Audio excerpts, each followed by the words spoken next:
All right, here we go. Today we are in Trail Bike Mecca. We are in Corner Canyon, Utah. We've got the perfect Corner Canyon, Utah bike. Let's go get some miles on it.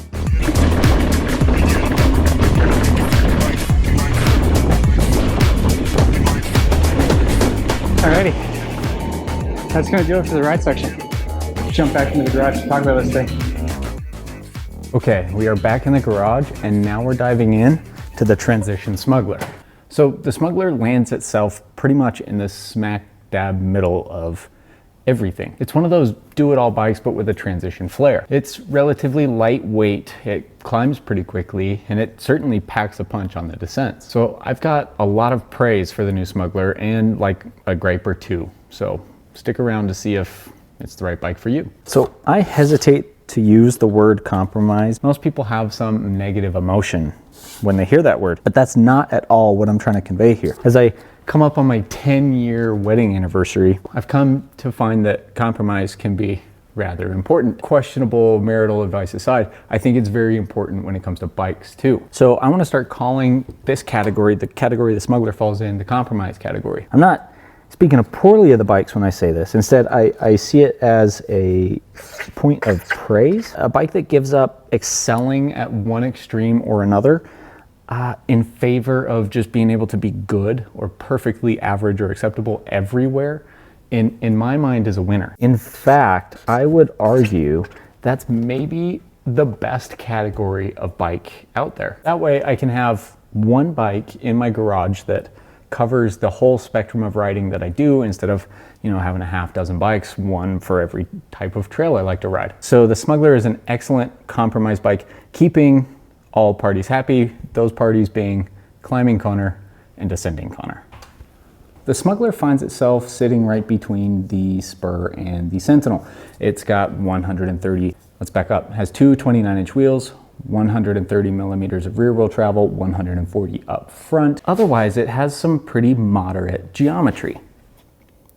So overall, the geometry is pretty much right where I'd want it on a bike like this. It's stable, yet nimble. It just doesn't really overdo it on either side of the spectrum. It's got a steep seat tube angle. It's got a great head tube angle, a long enough reach. It's got size-specific chainstays and a moderate wheelbase. So really everything on this is pretty dialed, and that shows out on the trail. So let's get into how it rides. All right, so two main things stood out to me on the Smuggler on the climbs. One being the suspension efficiency. Now, I owned a Transition Sentinel a year or two ago, and I absolutely loved that bike. It is not exactly what I would call ultra efficient, but it did well enough on the climbs. The Smuggler departs from that suspension feel in favor of a much snappier ride quality. It's significantly quicker on the pedals and has a noticeably better pedal platform. The Smuggler feels more like the Spur in that regard. In fact, it doesn't feel all that far off from the Spur at all. Where the Sentinel did a better job was in traction and control on the rougher climbs. While the Smuggler provides a good amount of traction, I noticed the rear wheel slipping on some of the looser climbs, especially the rocky and bumpy ones. And I'd argue part of that is because of the tire selection. So the Smuggler comes with an Assegai up front and a dissector rear, where the Sentinel comes with an Assegai up front and a minion rear. So you're getting a slightly less grippy rear tire, and that could be part of it. And keep in mind, my tires are not stock, but I've done my best to match them to the Maxxis equivalent. Either way, I felt the rear wheel of the bike bouncing around more, which doesn't depend on your tires. So there was a little bit less traction because the rear wheel didn't stick to the ground quite as well. Second standout feature of the Smuggler is the geometry.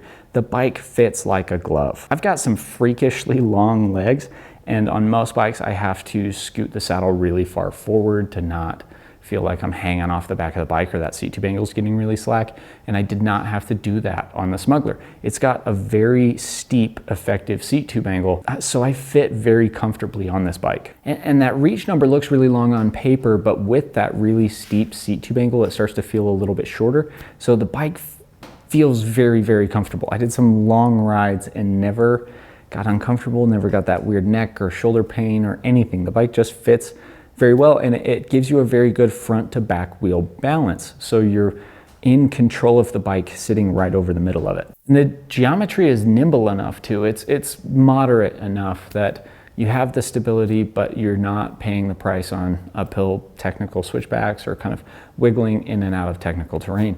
It's still pretty manageable. So all in all, the Smuggler does a really good job on the climbs, and it actually does it pretty quickly. Now, jumping into the downhill, I have seen a trend in bikes these days, that 130 mil category, where they're being built pretty stout and pretty burly. Bikes like the Santa Cruz 5010, the Yeti SB 135, although I did ride the lunch ride, they do feel like they have a big descent focus. And that's great, but it's a bit of a double-edged sword, because now that bike doesn't climb quite as well. It's not quite as nimble and lively and energetic on the descents. And the Smuggler does not feel like it's done that. It's not trying to be bigger and badder than it actually is. I think it rides exactly how you would want a 130 mil travel bike to ride. And that's a little bit surprising given Transition style. They, P&W guys, they build big, rad, burly bikes. The Smuggler doesn't try to pretend that it is one of those. It is a trail bike through and through. It corners really well, it jumps really well, carries speed on mellow trails very well, and it tackles some rougher terrain, albeit at lower speeds. So let's start with the suspension performance. Just like most everything else about this bike, the suspension platform is fairly moderate. It doesn't wallow, yet it's not harsh. It sits right in the middle. It's plenty supportive for pumping and cornering. In fact, my favorite thing about this bike was how well it maintains speed on lower grades and easier trails. You don't have to fight the bike or work like some crazy CrossFitter to carry speed on blues, greens, mellow, or black diamonds. In fact, I rode some flow trails with a friend on a Santa Cruz Mega Tower, and he's much better at bikes than I am, but I was able to pull away from him on the straights, largely because of how well this bike maintains speed. He did put time in on me in the corners, but that's because I suck at bikes and he doesn't. The suspension itself makes pumping and jumping very nice too, and I found myself more easily clearing doubles that I've struggled with a bit in the past. The Smuggler's handling is pretty spot on. It's quick without feeling sketchy. The bike is just long enough to feel stable in rough terrain and bumpy corners, but it's not so long that it's tough to manage. Again, the theme here is compromise. I rode a decent amount of high-speed, chunky trail, and the bike never flinched. It obviously didn't have that deep, big, burly bike feel to it, but it didn't feel like it was hanging on for dear life at the ragged edge either. The bike could have handled more. On smoother trails, it really came alive. Cornering on the Smuggler is some of the best. I did notice a little bit of frame flex, which can be sweet and sour. On the sweet side, you get a little more comfort out of the frame, you get a little bit more give, especially on a short travel bike that only has 130 millimeters of travel. You feel a bit less of the trail through the frame. But on the sour side, the bike can get a little bit wandery and vague, especially when you're pushing hard into a corner or pumping up the lip of a jump. The bike can feel a little weird underneath you. And I don't know which one I'd rather have, to be honest. The comfort, the less fatigue of a softer frame can be nice, but man, I really do appreciate ultra precise handling of a stiffer frame. Either way, Smuggler is a little bit more on the softer side. All in all, the Smuggler is an energetic and competent descender. It does it all rather well. I'd be very happy riding this on flow trails, on smoother trails, on jumps, and the occasional rough, gnarly, scary trail. Let's do some comparisons here, and while I fully intend to compare this to the Santa Cruz Tallboy and the Yeti SB 120, I just haven't been able to ride those bikes yet. I'll get to it. For now, the closest bikes I have to compare are the Santa Cruz 5010, the Yeti SB 135. These aren't apples to apples comparisons, obviously. Different wheel sizes, different travel numbers, maybe different categories, but we should be able to get a couple comparisons here for you. Starting with the Santa Cruz 5010. In my mind, that bike is far more focused on the descents than the Smuggler. It shows in how the suspension feels on the climbs as well as the descents. The Smuggler feels like a quicker, snappier climber than the 5010, and it comes out quite a bit lighter on the scale too. The 5010 would be my pick though for rough riding and rugged trails, and even jumps. There's something about the suspension quality on that bike that makes it really fun to jump. Both are incredible in the corners, but I might have to give the win to the Smuggler. Next up, SB 135, more specifically the lunch ride, although the normal 135 would be a better comparison. I haven't been able to ride it. The 135 feels quite a bit more stout than the Smuggler. It rides bigger and deeper.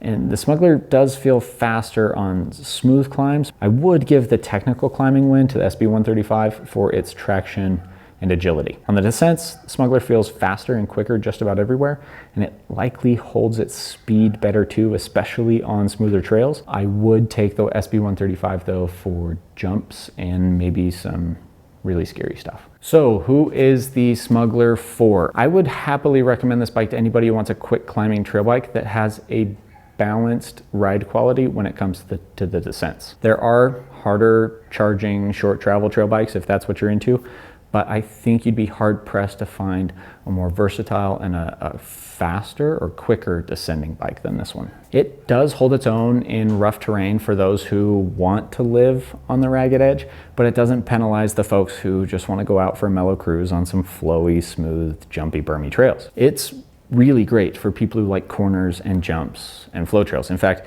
it might be one of the best options in that category. All right, thanks for sticking around. That's the Transition Smuggler. We'll see you next time.